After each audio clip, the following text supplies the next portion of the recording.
Election चढ़ गया क्या यूपी का? अब चढ़ना भी चाहिए, क्योंकि 27 का चुनाव या 27 साल यूपी के ही चुनाव से शुरुआत होगा। यूपी है, उत्तराखंड है, पंजाब है, तीनों स्टेट है। लेकिन सबसे बड़ा कोई राज्य है भारत में तो उत्तर प्रदेश है, सीटों के हिसाब से भी, पॉपुलेशन के हिसाब से, सबके बाद। तो वहाँ का राजनीति यदि न चढ़े और जहाँ पे योगी आदित्यनाथ हों और वो जाकर दूसरे राज्यों में इस धार को और भी धारदार बनाते हों, तो अपने राज्य को कैसे छोड़ सकते हैं? मैसेज यहीं से पास होता है और उनके द्वारा ही पास होता है हिंदुत्व का। और ये बंगाल में भी देखा हम लोगों ने, शुभेंदु अधिकारी ने सत्ता संभालते हुए भी बुलडोजर की वही नीति अपनाई जो कि उत्तर प्रदेश में था। उन्होंने भी वहाँ पे स्पीकर माने लाउड स्पीकर का आवाज़ कम कराया, ये नहीं कि सिर्फ मस्जिदों पे, मंदिरों पे भी कराया।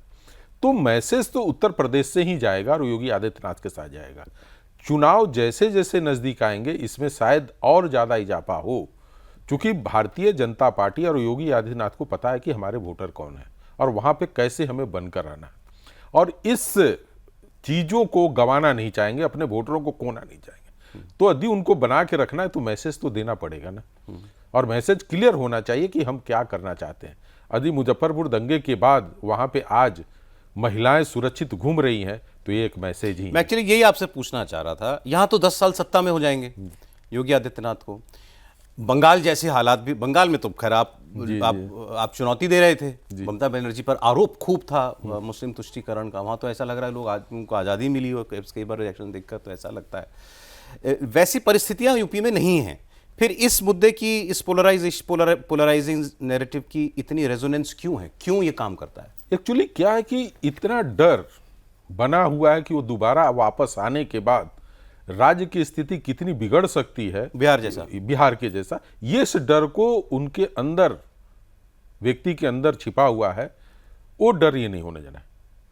क्योंकि क्या है कि हर कोई, चाहे वो गरीब हो, अमीर हो, सब हो, लॉ एंड ऑर्डर ठीक रहता है तो सब उसमें आनंदित रहते हैं। दंगे नहीं हो रहे हैं, यदि दंगे नहीं हो रहे तो चाहे हिंदू मारे जाते हैं, मुसलमान मारे तो जाते ही जाते हैं। बिल्कुल। आज ये नहीं हो रहा तो किसके घर के बच्चे बच रहे हैं? ये दोनों समुदाय के लोग बच रहे हैं। यदि आज यहाँ पर बिजली मिल रही है तो ऐसा थोड़ी है कि सिर्फ हिंदू के घरों में बिजलियाँ जल रही हैं, मुसलमानों के घर में भी जल रहे हैं।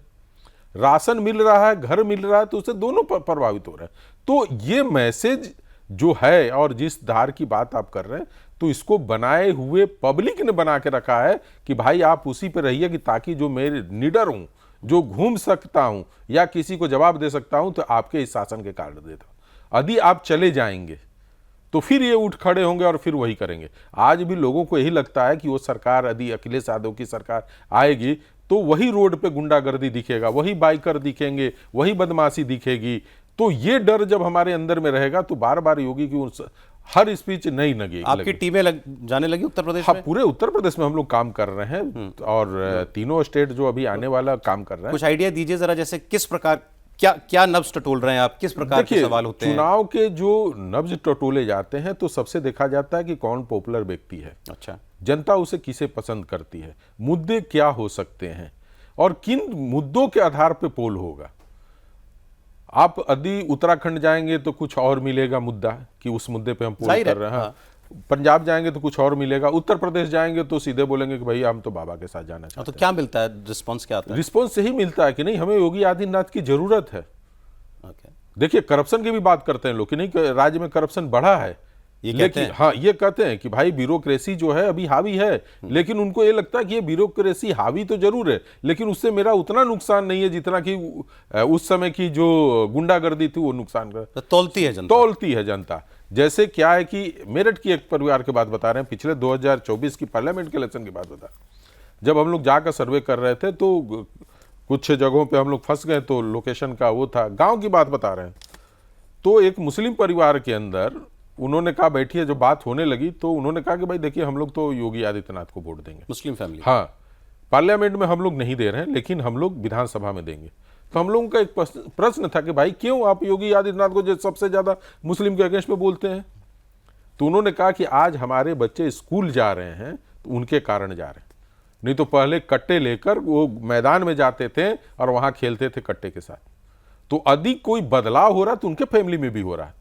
2021 के चुनाव में हम लोगों ने खुद देखा है कि मुस्लिम महिलाएं बाहर में किस तरीके से कहिए कि विरोध 22 के चुनाव में कितना विरोध की, और अंदर जाकर जब वोट देकर आई और जब कुछ दूर गई बूथ के पास तो बोली कि हमने तो बीजेपी को दिया।